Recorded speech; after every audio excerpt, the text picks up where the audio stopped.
Radio Sucesos 101.7 FM presenta su noticiero Sucesos con Milton Pérez y Verónica Larrea. Un periodismo libre para una democracia plena. Los hechos y las opiniones de los sucesos que marcan nuestro tiempo.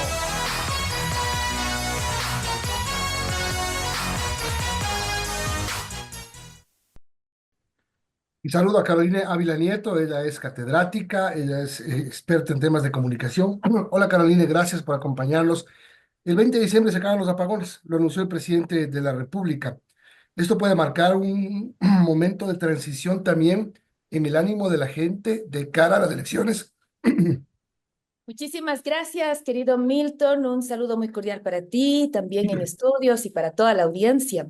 En efecto, creo que era un anuncio que tenía que hacer el gobierno sí o sí, si quería sostenerse en la carrera electoral para febrero 9, y que cualquier comando de campaña de todas las otras 15 propuestas electorales debía tenerlo dentro de su presupuesto. Es decir, indistinto de las recomendaciones técnicas, este tipo de decisión era una decisión no técnica, política, indispensable para la supervivencia del proyecto de Daniel Noboa, pero más allá de las decisiones técnicas políticas, es una decisión económica. Este país necesita ese respiro, sobre todo en la época en la que, por ejemplo, en el ámbito comercial más se puede aprovechar, se puede mover, y sin lugar a dudas en donde la conversación en los hogares es indispensable para animar luego lo que vendrá en enero, que será el debate,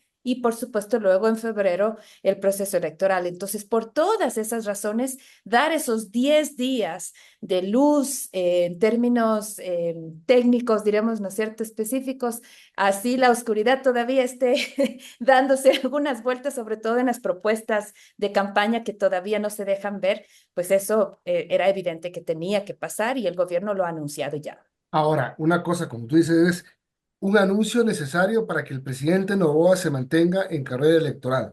Así Pero es. puede pasar que del anuncio al cumplimiento del anuncio puede pasar cualquier cosa. Puede Ya ha pasar cualquier pasado. cosa. Mira, justo ahorita no cumplí el anuncio, se fue la luz. Eh, si el presidente Noboa no puede cumplir con eso, se jode.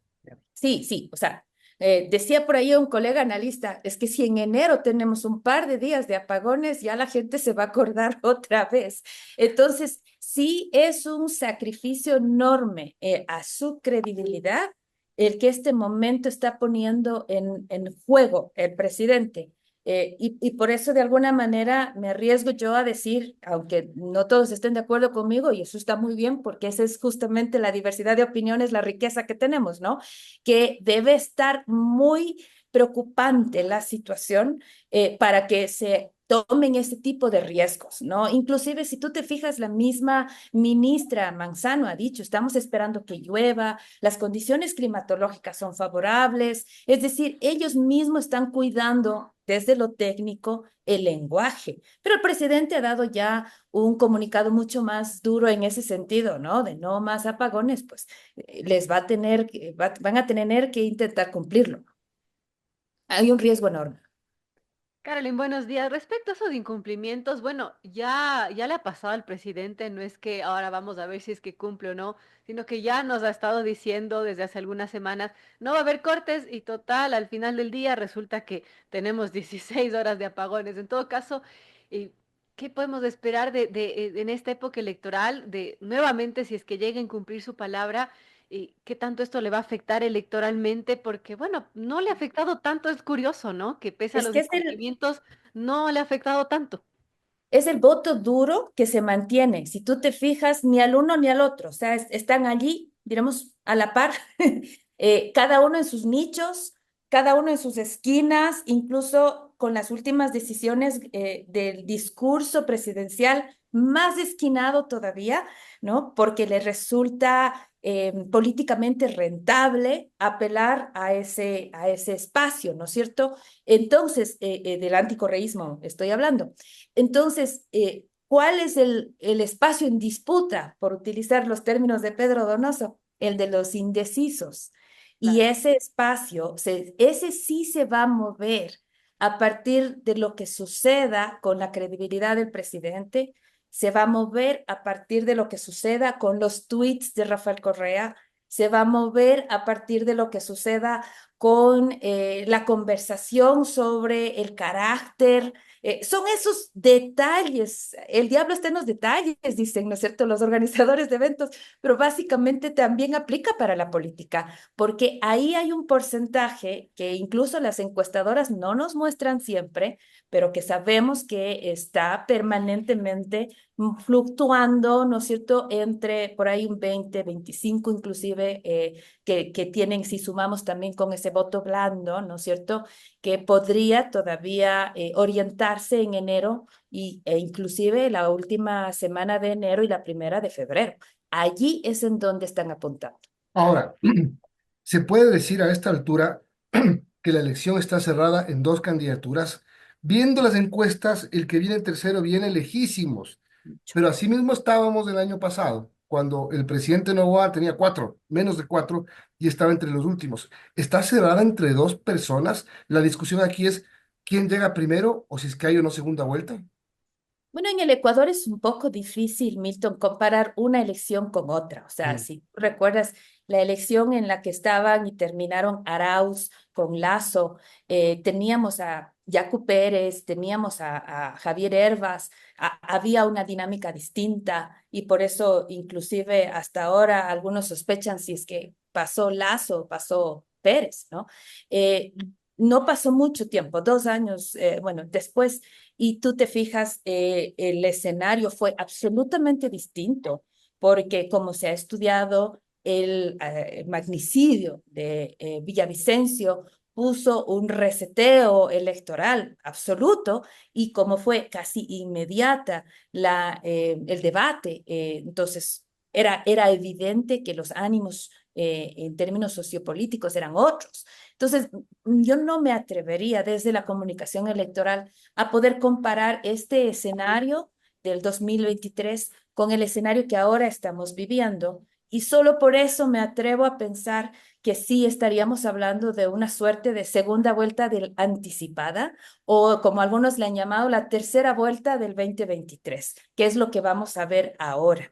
Es todavía muy lejana la posibilidad de que un tercero trate de subir, trate de escalar y a su vez las estrategias electorales, sobre todo de Daniel Noboa, están muy apuntadas a tratar de polarizar más, extremar más y anular todavía más las opciones que tiene la derecha, es decir, Cronfle, Cucalón y todos estos otros, incluso Saquicela, qué sé yo, y los otros nombres, no sé, Tabaqui, en fin, para que pueda él ser el acaparador de toda esa intención de la piscina de la derecha, ideológicamente hablando, o del anticorreísmo, que, por ejemplo, hubiese sido la bandera de Cucalón, pero él está muy, muy en esa intención. Entonces, yo creo que es muy difícil para esta tercera vía.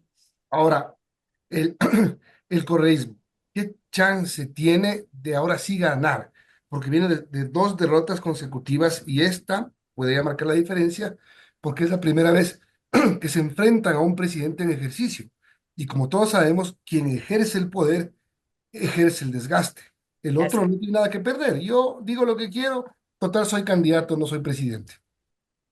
Yo coincido con muchos de mis colegas analistas que dan cuenta de los errores que ha cometido la Revolución Ciudadana cuando fue Arauz el miembro, digamos, del ticket, cuando fue contra Lazo, ¿no es cierto? Y posteriormente también cuando eligieron a Luisa González, una persona que no era todavía conocida, ahora es un escenario distinto. El correísmo recibió fuertes críticas respecto de cómo manejó la campaña. Y como te digo, coincido, pero también hay que ser muy objetivos el momento con las distancias del caso, de analizar por qué razones también pierde el correísmo. Y son esos impactos que la conversación política te da. En un momento dado, cuando estaba Arauz con Lazo, que era una campaña que tenía unas distancias enormes, le golpea muy fuertemente la conversación política sobre al menos dos temas, uno el tema Banco Central, el otro el tema con las FARC y Colombia. Entonces, son elementos externos que ingresan a la campaña que hacen mucho daño. Si tú te fijas luego, también le pasa lo mismo al correísmo con Luisa González, cuando sube, tiene todo el momentum que le llamamos en términos técnicos de la noticia con el segundo debate, el debate de segunda vuelta, y se corta de raíz ese momentum noticioso con el asesinato de los sicarios, supuestos sicarios, hay que decirlo, ¿no es cierto?, de Fernando Villavicencio. Y eso inmediatamente reaviva la conversación sobre quiénes están detrás de ese asesinato. Entonces, todo eso, inmediatamente tú te fijas, cuando hay esos hitos en esta conversación, intervienen directamente en la decisión. Esa es una intervención dura y fuerte a la democracia. Ahora, ¿qué puede pasar ahora en febrero, en marzo, en este país? Eso es lo bonito de mirar la democracia en Ecuador, es de poner un canguil y comenzar a ver. Porque yo te podría decir que el correísmo va a intentar sacar lo que sabe hacer, que es una maquinaria electoral importante, nadie lo duda, que Vinicio Alvarado seguro va a sacar todas las tarjetas posibles para esa segunda vuelta, como acostumbra hacer, pero que sabemos también del otro lado de la cancha que hay distintos actores y muy fuertes que van a intervenir también en esa conversación política. Y seguro esa contienda va a ser muy interesante de ver. Entonces, difícilmente te puedo decir si va a ganar, si va a perder. Hay un techo que está claro y que ellos lo reconocen y que van a intentar romperlo, por supuesto, pero habrá que ver si es que el contexto de la conversación política le va a permitir al correísmo esta vez romper esa barrera que seguro está aquí. Y una pregunta final, Carolina, y hablando de Daniel Noboa, ya no del correísmo, cuando vemos, También por se te ejemplo, fue la que le luz. manda este tweet a Rafael Correa, podríamos pensar que él quiere captar el voto anticorreísta, Sí, quizás. sí. Desde el 7 de abril está atrás esa bandera, hay que decirlo, el momento que pasándose por todas las recomendaciones técnicas y políticas, decidió hacer esta intromisión en la Embajada de México, ¿verdad? Lo que hace precisamente Daniel Noboa es colocarse como el abanderado del anticorreísmo. ¿Por qué lo hace? Porque le es electoral y políticamente rentable. Y, por ejemplo, el conflicto que tiene ahora con la Asamblea también le es políticamente rentable. Entonces, todas estas movidas que terminan siendo una conversación sobre este presidente, los tiene bien puestos, está bien amarrado, qué sé yo, todas estas conversaciones apuntan a un nicho electoral que simpatiza con esa conversación, los reactiva, los reanima, y mientras no hablemos de las 3 horas de luz que nos están quitando, casi casi que estamos diciendo muchas gracias, ¿no? Porque allá ya no son 14, son 3.